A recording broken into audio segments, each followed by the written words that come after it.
is a solution. We of Alcoholics Anonymous know thousands of men and women who were once just as hopeless as Bill.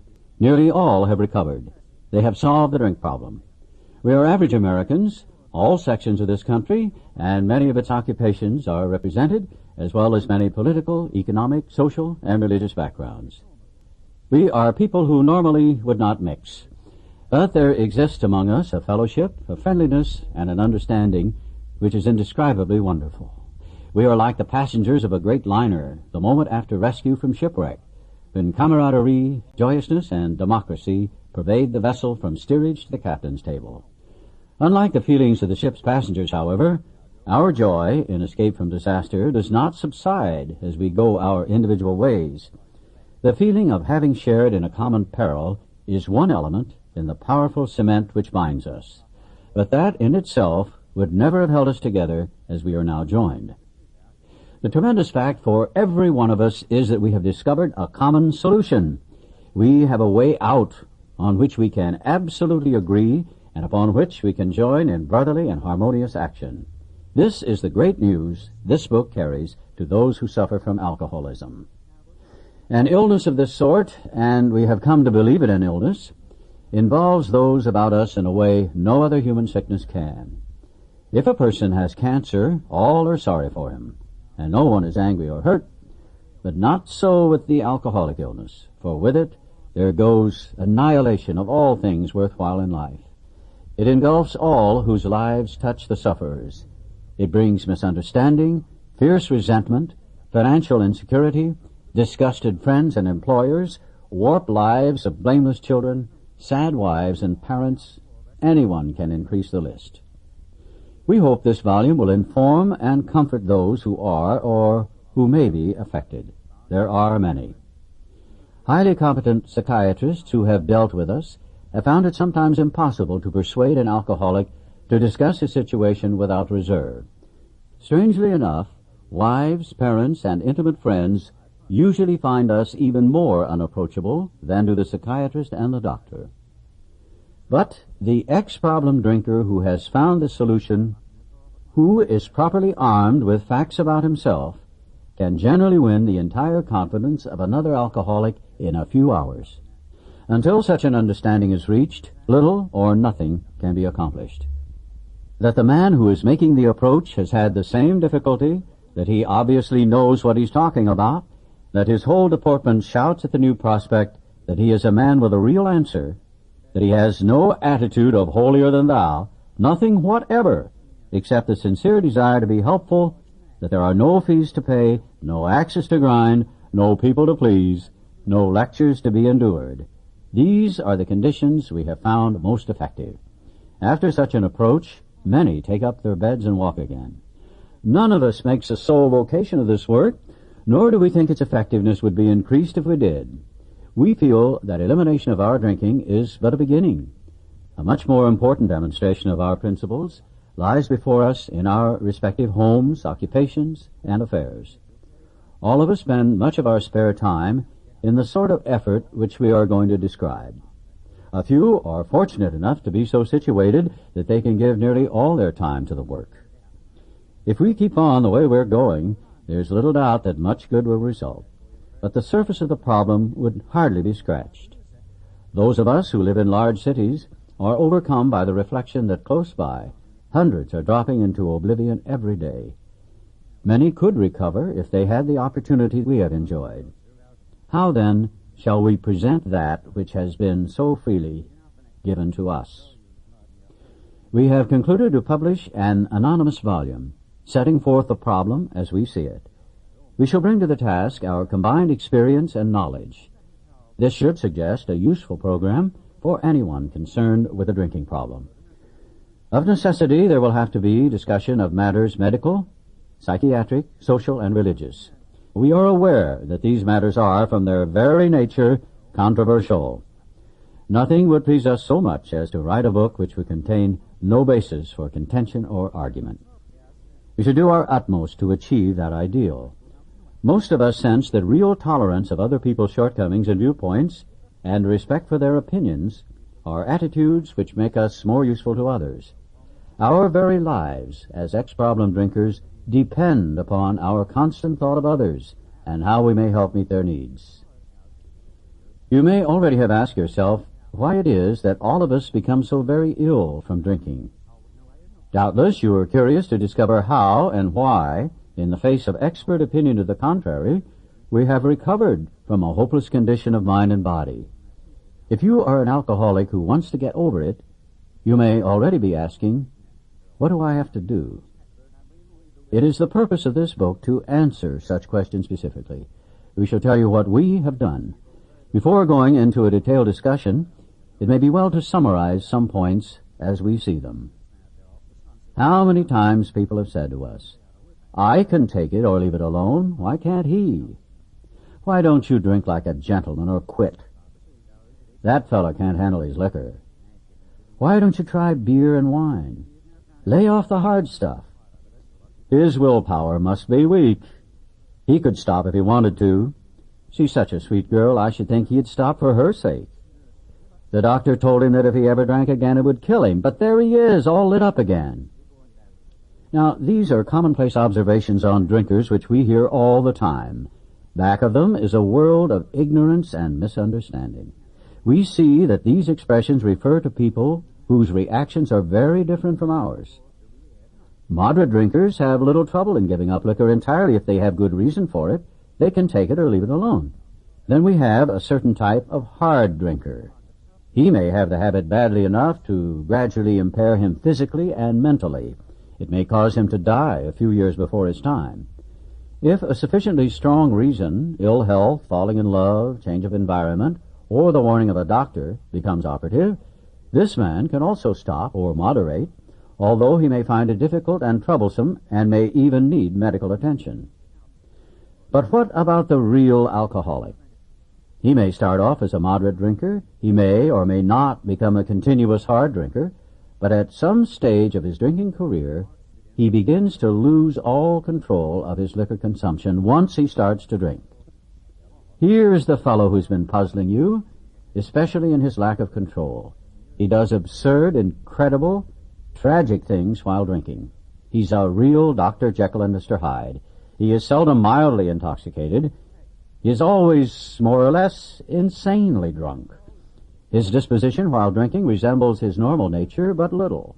He may be one of the finest fellows in the world, yet let him drink for a day, and he frequently becomes disgustingly and even dangerously antisocial.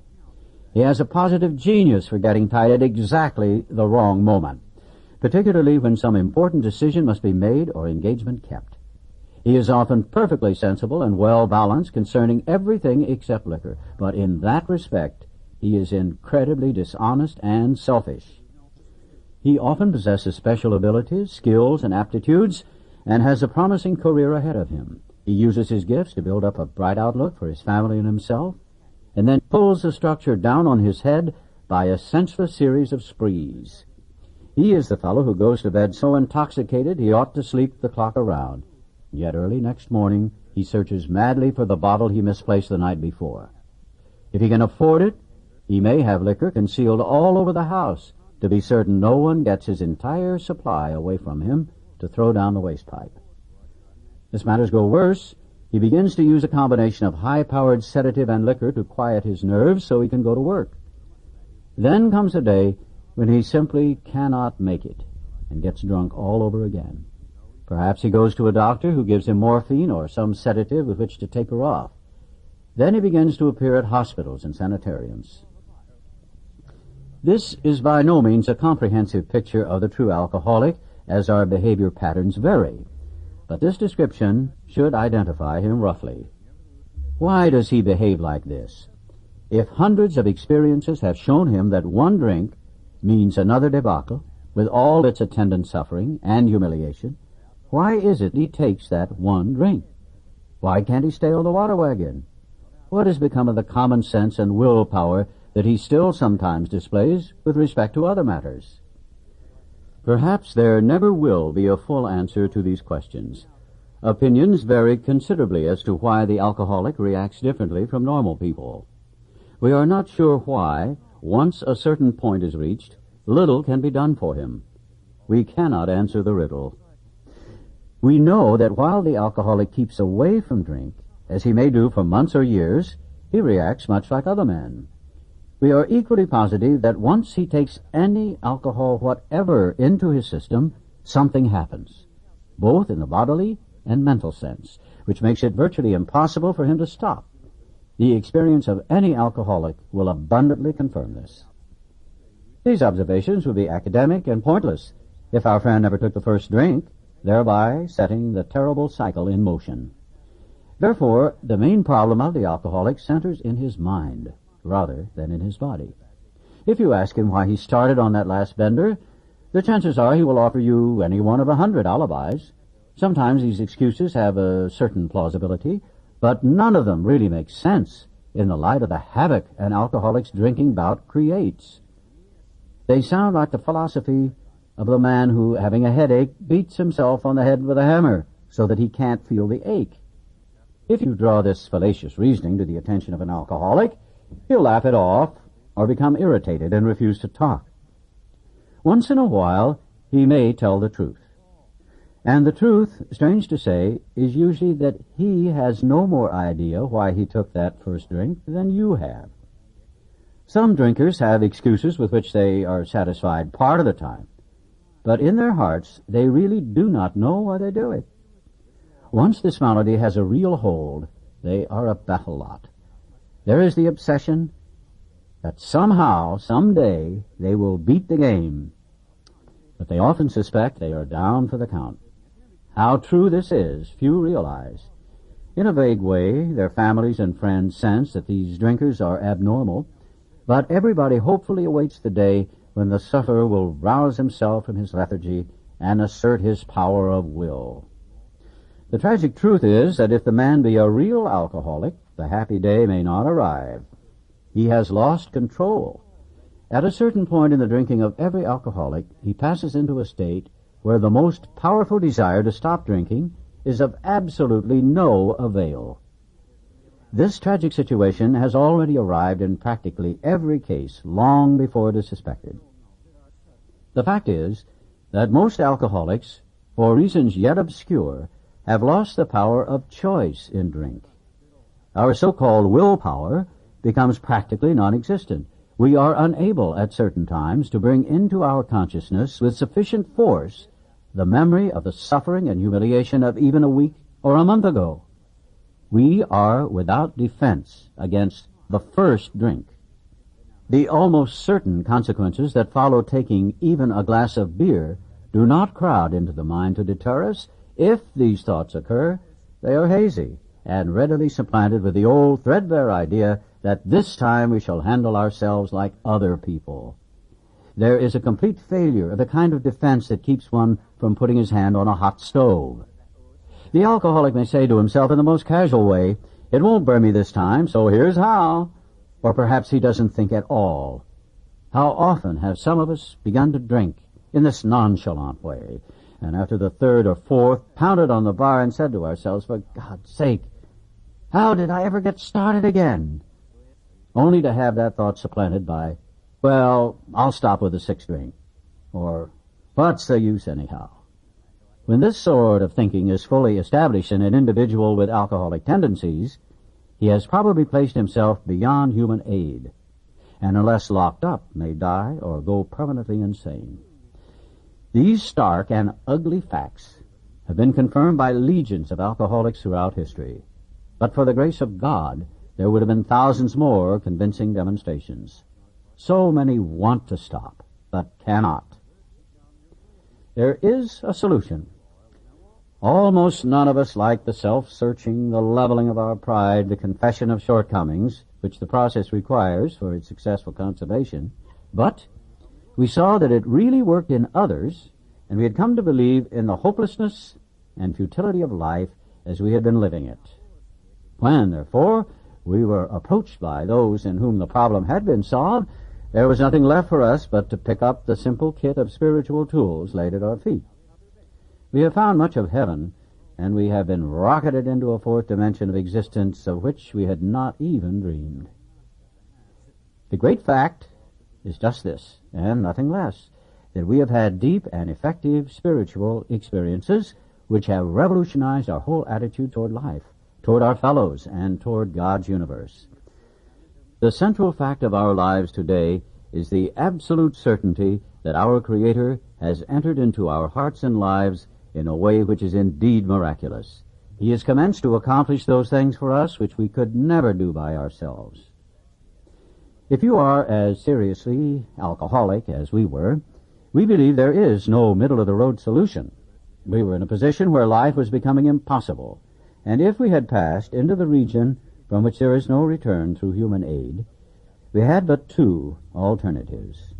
One was to go on to the bitter end, blotting out the consciousness of our intolerable situation as best we could, and the other, to accept spiritual help. This we did because we honestly wanted to, and were willing to make the effort. A certain American businessman had ability, good sense, and high character. For years he had floundered from one sanitarium to another. He had consulted the best-known American psychiatrists. Then he had gone to Europe, placing himself in the care of a celebrated physician, the psychiatrist Dr. Jung, who prescribed for him. Though experience had made him skeptical, he finished his treatment with unusual confidence. His physical and mental condition were unusually good. Above all, he believed he had acquired such a profound knowledge of the inner workings of his mind and its hidden springs that relapse was unthinkable. Nevertheless, he was drunk in a short time. More baffling still, he could give himself no satisfactory explanation for his fall. So he returned to this doctor, whom he admired, and asked him point blank why he could not recover. He wished above all things to regain self-control. He seemed quite rational and well-balanced with respect to other problems, yet he had no control whatever over alcohol. Why was this? He begged the doctor to tell him the whole truth, and he got it. In the doctor's judgment, he was utterly hopeless. He could never regain his position in society, and he would have to place himself under lock and key or hire a bodyguard if he expected to live long. That was a great physician's opinion. But this man still lives and is a free man. He does not need a bodyguard, nor is he confined. He can go anywhere on this earth where other free men may go without disaster, provided he remains willing to maintain a certain simple attitude. Some of our alcoholic readers may think they can do without spiritual help. Let us tell you the rest of the conversation our friend had with his doctor. The doctor said, "You have the mind of a chronic alcoholic. I have never seen one single case recover where that state of mind existed to the extent that it does in you." Our friend felt as though the gates of hell had closed on him with a clang. He said to the doctor, "Is there no exception?" "Yes," replied the doctor, "there is. Exceptions to cases such as yours have been occurring since early times. Here and there, once in a while, alcoholics have had what are called vital spiritual experiences. To me, these occurrences are phenomena.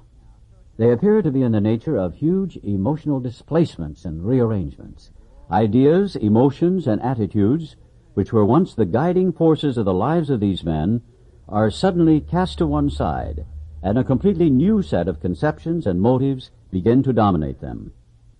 In fact, I have been trying to produce some such emotional rearrangement within you. With many individuals, the methods which I employed are successful, but I have never been successful with an alcoholic of your description." Upon hearing this, our friend was somewhat relieved, for he reflected that, after all, he was a good church member. This hope, however, was destroyed by the doctor's telling him that while his religious convictions were very good, in his case they did not spell the necessary vital spiritual experience. Here was the terrible dilemma in which our friend found himself.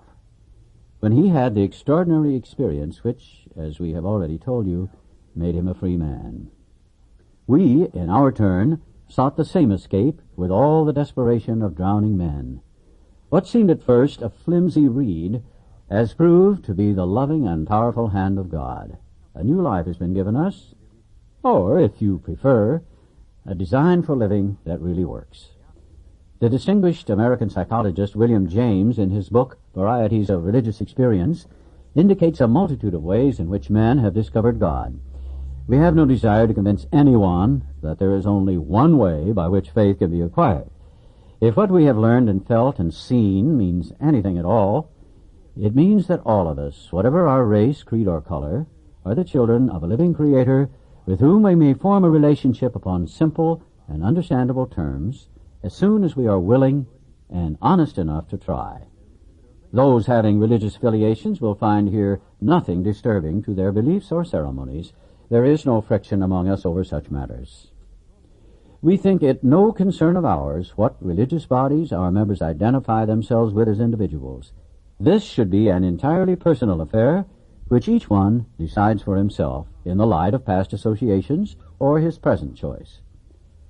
Not all of us join religious bodies, but most of us favor such memberships.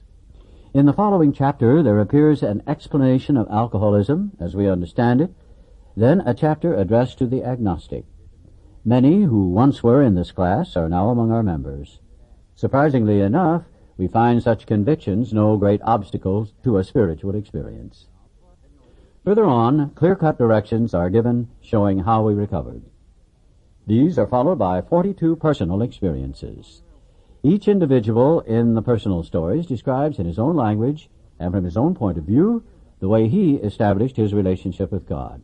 These give a fair cross-section of our membership and a clear-cut idea of what has actually happened in their lives. We hope no one will consider these self-revealing accounts in bad taste. Our hope is that many alcoholic men and women desperately in need will see these pages, and we believe that it is only by fully disclosing ourselves and our problems that they will be persuaded to say, yes, I'm one of them too. I must have this thing.